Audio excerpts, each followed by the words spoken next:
I'm Christine and this is Pearl. We're going to have a interview about gender stratification. So first and foremost, are you familiar with gender stratification? Yes, I am familiar with gender stratification. So have you ever encountered or experienced some factors of this like in the past or in the present? Yes. It actually happened in past. When I was working back then in food industry, fast food chain. Oh, fast food. And I applied back then as a service crew, pero alam mo naman, babae, they declined it. Instead, they put me in cashier kasi daw, yung qualifications ko daw doon, pasado naman.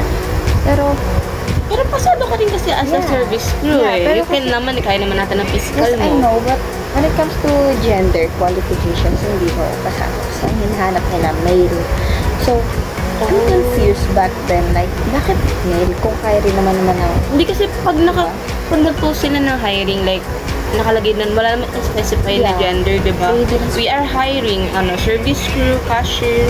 Wala silang nilagay na gender. Pero they mainly put you in a cashier na lang kasi since you're a girl. Yeah. Yes, I'm confused kasi wala naman sinabi doon nung una na kailangan pala lalaki lang yung magsa-service crew. So, actually, meron naman mga babae, diba? Especially sa Jollibee, McDo. There are times sa ibang fast food chain, kita ko may mga girls namang nag-ano. all around. I find it like, let's say, unfair. Parang discriminating, yes. No?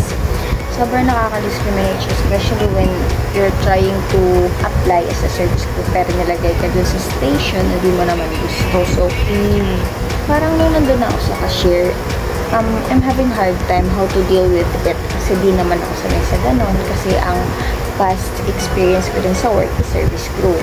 Okay. Yeah, so, ayun, parang nahirapan ako mag-adjust pero kinaya ko naman, nagawa ko naman. Pero yung minsan, papaisip ko lang talaga kung nakikita mo yung kapwa crew mo na sana ako yung nandyan din, hindi sana mas magaan sa pakiramdam, diba? Like, parang mapapaisip ka, bakit ganito yung mga head manager sa mga... Parang sometimes namimili talaga sila kung anong gender ilalagay nila sa isang position. Which is hindi naman dapat. Like, dapat tinitignan muna nila kung kaya ba ng, diba, ito, yung ganitong trabaho. Like physical. Yeah, kasi may ibang lalaki din naman, let's say na, hindi rin naman nila kaya sa ganun. Hindi nila kaya physically. Parang mas big pa nga sila yung iba, yung ibang type ng guy. So, medyo unfair talaga. So, ayun lang. Thank you. Okay, anong pangalan mo? Ako si Mark Angelo Idumalagan. Thank you. And pwede mo ba ikwento sa amin kung ano yung na-experience me before sa work, like yung discriminations, ganun? Ang na-experience ko gender discrimination sa work is yung one time na nag-apply ako as a trainer, pero na-reject ako kasi daw mas fit daw sa isang babae ang maging trainer kaysa sa isang lalaki. Okay, about naman sa society. Sa society naman, one time nag-grocery ako, pero may mga naririnig ako na bakit daw lalaki nag-grocery gawa. Okay, thank you. Pwede mo bang ikwento ng kaunti kung sino ka at anong ginagawa mo sa buhay? Ako si Marco Escobar. Isa akong student ng URS Antipolo. Okay. May time ba na hindi mo nagawa ang gusto mo kasi may expected role ka sa as a guy or a girl? Oo, maraming times na rin na hindi ko nagagawa yung gusto ko as a guy kasi usually pag may mga project, imbis na ako yung part ng design, ako yung usually na nagdadala ng mga gamit, nagbubuhat. Ayun, kaya di ko rin masabi na nagagawa ko yung mga gusto ko. Okay. Ngayon na nagbabago na ang panahon, tingin mo ba may progress na pagdating sa gender equality?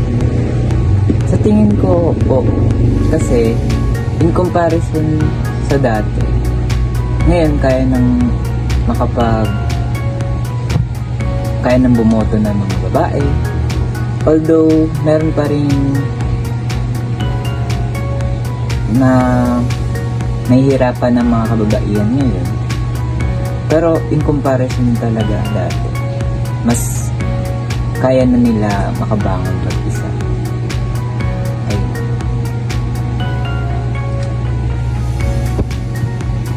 Anong message mo sa mga tao na nakakaranas ng struggles dahil sa gender expectations? Ang message ko is that na huwag silang panghinaan ng loob at ipaglaban nila yung karapatan nila bilang tao dahil lahat naman ng tao ay pantay-pantay. Kaya bilang tao, hindi dapat natin sila nahayaang mahirapan dito. Dahil modern na tayo, kaya dapat open-minded na tayo sa iba't ibang bagay. Ayun lang. Hi, I'm Pearl Bryant Petter from URSB and I'm taking marketing management. And I think one of the most memorable discrimination that I ever had is nung naglalakad ako papuntang tindahan yung mga bata habang naglalakad ako sabi lang takla. And I think it hurts na nakita ko yung mga mas nakakatanda na parang walang pakialam. They just let the kids say that word. And hinandle ko siya by I don't know.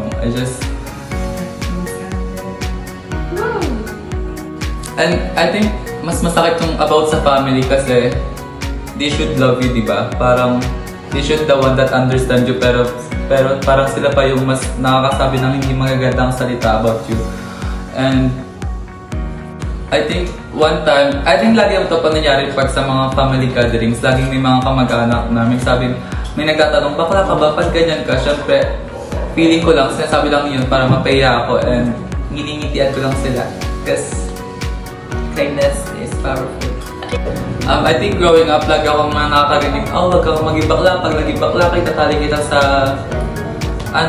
puno na may mga langgam. And I think it affected me growing up because I tried to have who I really am. And now, I'm just trying to be myself because it's my life and I'm gonna do what makes me happy at the end of the day because I always gonna put myself first.